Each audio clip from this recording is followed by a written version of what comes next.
अखण्डमण्डलाकारं व्याप्तं येन चराचरं तत्पदं दर्शितं येन तस्मै श्रीगुरुवे नमः। अज्ञानान्धस्य लोकस्य ज्ञानाञ्जनशलाकया चक्षुरुन्मीलितं येन तस्मै श्रीगुरुवे नमः।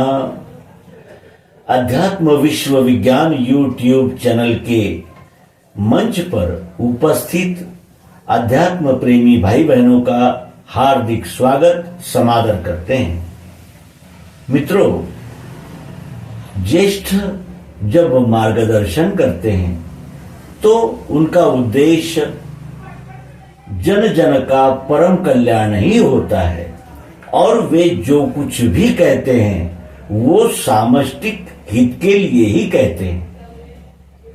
हम थोड़ा सा ज्ञान पाकर उन्मत्त हो जाते हैं और ये समझने लगते हैं कि अब हम पूर्ण हो गए हैं, लेकिन ऐसा नहीं है। जो ज्येष्ठ लोग होते हैं, जो यानी जिसे कहा जाएगा कि जो सामष्टिक नेतृत्व करते हैं, उनकी दृष्टि और अधिक सूक्ष्मतर होती जाती है और वे चाहते हैं कि जिस विद्या को पा रहे हैं हम सब, उस विद्या का सार सर्वस्व प्राप्त हो। और जब तक सार सर्वस्व प्राप्त नहीं होता तब तक हम अपनी अपनी कल्पनाएं, मानिंदियां और अहंकार वश होकर ये समझते हैं कि हम संपूर्ण जान गए और संपूर्णतया उस विद्या को प्राप्त कर लिया। लेकिन ऐसा नहीं होता। इसलिए नहीं होता कि हम में जो त्रुटियां होती है वो त्रुटियां दूर नहीं होती और अंत तक हम स्वनाम धन्य होकर अपने आप को ही महान समझने लगते हैं, पूर्ण समझने लगते हैं। और ये त्रुटियां तब तक नहीं निकल सकती जब तक हम वरिष्ठ जनों ने सामष्टिक हित के लिए किए हुए उपदेश को बार बार सुनेंगे, समझते नहीं, तब तक ये त्रुटियां भी हम में से नहीं निकल पाती। आइए इस अंक में हम केंद्रीय अध्यात्म विज्ञान शाला के तृतीय संचालक डॉक्टर पुंडलिक हरि संत बिलासपुर, जिन्होंने केंद्रीय अध्यात्म विज्ञान का संचालकत्व प्राप्त करने पर डॉक्टर सर्वांगानंद चैतन्य की भूमिका में हमें जो मार्गदर्शन किया है वो हमें विज्ञान गर्जना पत्रिका जनवरी 1954 से प्राप्त होता है। आइए इस आलेख में हम विज्ञानियों को संदेश देते हुए डॉक्टर सर्वांगानंद चैतन्य क्या कहते हैं, इसे हम ध्यान पूर्वक सुने और अपने बर्ताव में बदलाव करने का प्रयास करें। विज्ञानियों को संदेश। 1. सद्गुरु से दिव्य दृष्टि प्राप्त होने के पश्चात प्रत्येक योग युक्त दिव्य चक्षुवान ने यह अपना परम कर्तव्य समझना चाहिए कि अपने कुटुंब में के सब व्यक्तियों को वही सिद्धि प्राप्त करा देना जो उस व्यक्ति को प्राप्त हुई है। इस विषय में कुटुंबियों के संबंध में दुर्लक्ष्य और जगत में प्रचार का कार्य, ये दोनों बातें मुझे विसंगत और कर्म कौशल्य से विपरीत मालूम होती है। इसलिए कुटुंब में नित्य नियमित समय पर सबों ने एकत्रित होकर वस्तु सन्मुख रख के भगवान रचित सर्वांग योग का पाठ प्रतिदिन करना तथा सर्वांग योग के संबंध में नई चर्चा करना और हफ्ते में किसी एक नियमित प्रतिदिन इष्ट मित्रों को आमंत्रित कर दिव्य दृष्टि की प्रथा चालू रखना मैं आवश्यक समझता हूं। सद्गुरु कार्य तथा सद्गुरु शब्द सानिध्य, इनका स्वाध्याय अगर नियमित रूप से प्रवाह युक्त न रखा तो जगत का मनोमालिन्य साधक अवस्था में सब पर चढ़ सकता है।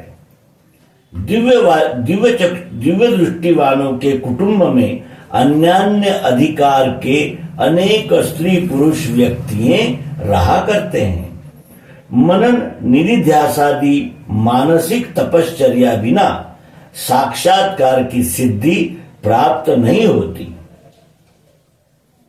कुटुंब में जो बालक बालिका तथा युवावस्था में पदार्पण किए हुए व्यक्ति रहा करते हैं, उनमें उचित काल में दिव्य दृष्टि का बीजारोपण उन्हें सन्मार्गदर्शक ऐसा नित्य क्रम रखे बिना नहीं होता। गीतोपनिषद, चमत्कार निर्णय, नर नारायण, इन वेद ग्रंथों के संबंध में अभिरुचि तथा इन ग्रंथों में का रहस्य समझने की पात्रता ऐसा किए बिना कदापि नहीं आ सकती। दिव्य दृष्टि से प्राप्त होने वाला विज्ञान अव्यक्त ब्राह्मोपासक ज्ञान मार्ग से इस दृष्टि से यह विशेषता रखता है कि यह प्रत्यक्ष है तथा सबके लिए है। इसलिए अपने कुटुंबियों को इससे वंचित रखना मैं अपने अल्प बुद्धि से किल्बिष समझता हूं। स्थूल दृष्टि से समाज यह अनेक कुटुंबों का सामूहिक स्वरूप ही है। इसलिए दिव्य दृष्टि के प्रचार में कुटुंबियों के प्रति अनास्था और समाज के प्रति आस्था, इन दोनों का मेल विज्ञान क्षेत्र में बैठता नहीं। 2. दिव्य दृष्टि प्राप्त करने वाले तथा प्रदान करने वाले दोनों व्यक्तियों ने अधिष्ठान संबंधी विचार स्थूल, सूक्ष्म, कारण तथा महाकारण भाव तक करना ही आवश्यक है। ऐसा न होने से ही विज्ञान क्षेत्र में सांप्रदायिकता तथा गुटबाजी का विकृत दृश्य प्रकट होता है। इस दुर्घटना से दिव्य चक्षुवानों की रक्षा करने के लिए ही नवम बुद्ध अवतार भगवान श्री मायानंद चैतन्य ने सर्वांग योग के गुरु स्थापन योग इस द्वितीय अध्याय में बताशे अपने आगे रखना भूलना नहीं, ऐसा महत्वपूर्ण इशारा दिया हुआ है। सद्गुरु का स्थूल देह अक्षर स्वरूप, सद्गुरु का व्यापक कार्य का अक्षर सूक्ष्म रूप तथा सद्गुरु का नाम रूपातीत पुरुषोत्तम सर्वभाव कारण रूप, इन तीनों भावों के कल्पना के परे जाकर सद्गुरु के महाकारण विश्व रूप में सर्ववृत्तियों का लय होकर अनन्य भक्ति रूप पराभाव से स्वकर्म योग की सेवा समर्पण जब तक नहीं होती तब तक दिव्य दृष्टि के बीज की दृढ़ता नहीं आती। सद्गुरु स्थान का व्यष्टि भाव, सद्गुरु कार्य का समष्टि भाव तथा सद्गुरु संबंधी पारमेष्टि भाव, इन तीनों भावों से अतीत होकर भगवान प्रस्थापित विज्ञानशाला के एकमात्र मुख्य केंद्र में भक्ति की अर्थात स्वकर्म योग की संलग्नता जब तक व्यवहार में प्रतीत नहीं होती तब तक उस भगवत भक्ति को अव्यभिचारी स्वरूप प्राप्त नहीं होगा। विज्ञानशाला से मैंने अमुक कारण से संबंध तोड़ दिया, मेरा अधिष्ठान अमुक व्यक्ति है, अमुक व्यक्ति का और तमुक व्यक्ति का विरोध है, इसलिए तमुक व्यक्ति के भक्तों से मेरा भी विरोध है, मेरे आदर का स्थान यह न होकर वह है, विश्व रूप ही मेरे लिए सद्गुरु है, क्योंकि मेरा देहधारी अधिष्ठान ब्रह्मीभूत हो गया है, इत्यादि बकवाद करना यह विज्ञान के साहित्यिक शब्द जाल का श्रोता वक्ता होना है। तात्पर्य यह है कि जिस व्यक्ति से दिव्य दृष्टि का प्रथम प्रकाश मिला और जिन जिन व्यक्तियों ने उसे प्रज्वलित करके अंतिम भूमिका तक पहुंचाने में सहायता दी, उन सबके प्रति यथोचित आदर भाव रखते हुए भी विज्ञान क्षेत्र में ज्ञानी तथा यथार्थ विज्ञानी उनके प्रति बंधु प्रेम के नाते से व्यवहार करते हुए भगवान ने प्रस्थापित किए हुए विज्ञानशाला के विश्वव्यापी कार्य से निस्सीमता आचरण से दिखाना, यही सबके प्रति लाभकारक होगा। इस तरह स्थूल गुरुबाजी का बीज नष्ट होकर विज्ञानशाला के विश्वव्यापक विश्व कार्य में सांघिक अर्थात दैवी बल उत्पन्न होगा। ज्ञान चक्षु के व्यक्तिगत समाधान में और दिव्य दृष्टि से उत्पन्न होने वाले विश्वव्यापी परम स्थिर भेद रहित समाधान में यही विशेष अंतर है। इसको सबने नित्य प्रतीत करना उचित है। सर्ववर्ण के तथा सर्ववर्णांतर्गत वर्णों के भक्तों के लिए ये आचार अत्यंत सुलभता से आचरणीय है, बशर्ते कोई भी दिव्य चक्षु प्रदान करने वाला व्यक्ति दिव्य दृष्टि प्रचार का कार्य पूर्ण निष्काम हेतु से करे। ऐसे परमोच्च भाव से प्रेरित होकर सब वर्ण स्वकर्माचरण रत होंगे, तब विज्ञानशाला संचालक व्यक्ति कौन है, इस प्रकार का शुद्र भाव का प्रश्न ही नहीं उठ सकता। तीसरी मेरी अत्यंत नम्र सूचना है कि उपदेशक तथा प्रचारक व्यक्तियों ने ऐसा प्रयत्न करना चाहिए कि उनका भाषण सर्वसाधारण जन समाज के लिए अत्यंत सरलता से और सुलभता से समझ में आवे। उसे क्लिष्ट करना तथा विज्ञान साहित्य का अपने व्यासंग प्रकट करके सरल विषय को कठिन बनाना दिव्य दृष्टि प्रकाश के लिए अनावश्यक ही नहीं तथापि विघातक होता है। ऐसा मेरे अल्पमति का अनुभव है। विज्ञान क्षेत्र में कुछ काल पर्यंत सत्संग किया हुआ श्रोता समाज जब उपस्थित हो, उस समय के वक्ता के लिए यह मेरी सूचना नहीं है, परंतु सर्वसाधारण जन समाज के प्रति मेरी सूचना उपलक्षित है।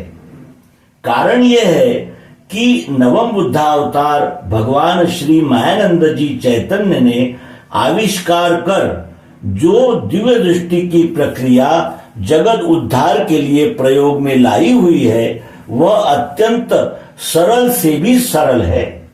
इसलिए अनुभव रखते समय उसे केवल शब्द जाल के परोक्ष पांडित्य से दुर्बोध करना, अनुभव दान इन्हें दुर्बोध करना, इससे अनुभव रखने वाला व्यक्ति अपनी विद्वत्ता की छाप भले ही जमा सके, परंतु अनुभव दान में बाधा आती है। इसके सिवाय यह भी एक प्रकार का अव्यक्तोपासकों का ज्ञान मार्ग ही है, ऐसा श्रोताओं का भाव उत्पन्न होता है और प्रत्यक्षीकरण की ओर उनका दुर्लक्ष्य ही होता है। 4. भगवान ने अपने ग्रंथों में ज्ञान चक्षुवान संत विभूतियों के वाङ्मय का उपयोग जगह जगह किया है। भगवान के समय दिव्य दृष्टि के प्रचार की आरंभ की अवस्था में बहुजन समाज को आकर्षित करने के लिए उनका ऐसा करना आवश्यक ही था। ज्ञान चक्षुवान संत महात्माओं से हमारा जरा भी विरोध नहीं है। उनके प्रति हमारे हृदय में यथोचित आदर भाव भी है। उसी प्रकार पौराणिक काल के लेखकों ने रोचक भयानक भावयुक्त कथा लिखकर अत्यंत मूढ़ जनता को अंशतः सन्मार्गी करने का प्रयत्न किया है। उनके प्रति भी हमें निरादर नहीं है। तथापि अनुभव दान ग्रहण कराने में हमें उपयुक्त होवे ऐसा अपरोक्षानुभूति सिद्ध करने वाला श्रीमान साहित्यकार भंडार हिंदी तथा मराठी भाषा में लिखकर भगवान स्वयं हमारे लिए छोड़ गए हैं, उसी को उपयोग में लाना और व्यवहारिक करने का प्रयत्न करना हम उचित समझते हैं। ऐसा करने से भगवत ग्रंथों का सहज रूप से पठन पाठन होकर उनके अनुभव युक्त शब्दों की विशेषता भी सर्वसाधारण जन समूह को प्रतीत होने लगेगी।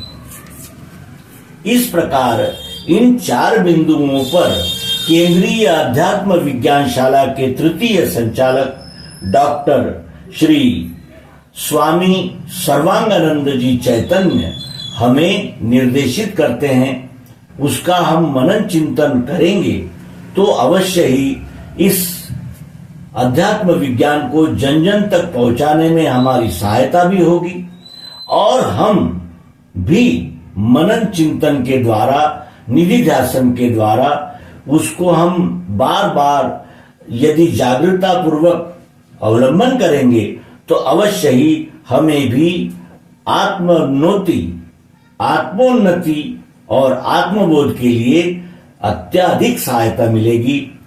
इस विश्वास के साथ इस अंक को विराम देते हैं। ये आलेख हमें विज्ञान गर्जना पत्रिका जनवरी 1954 से साभार प्राप्त हुई है। भार व्यक्त करते हुए इस अंक को विराम देते हैं। नर्मदे हर सद्गुरु भगवान की जय, विश्वरूप परमात्मा की जय। ओम शांति शांति शांति।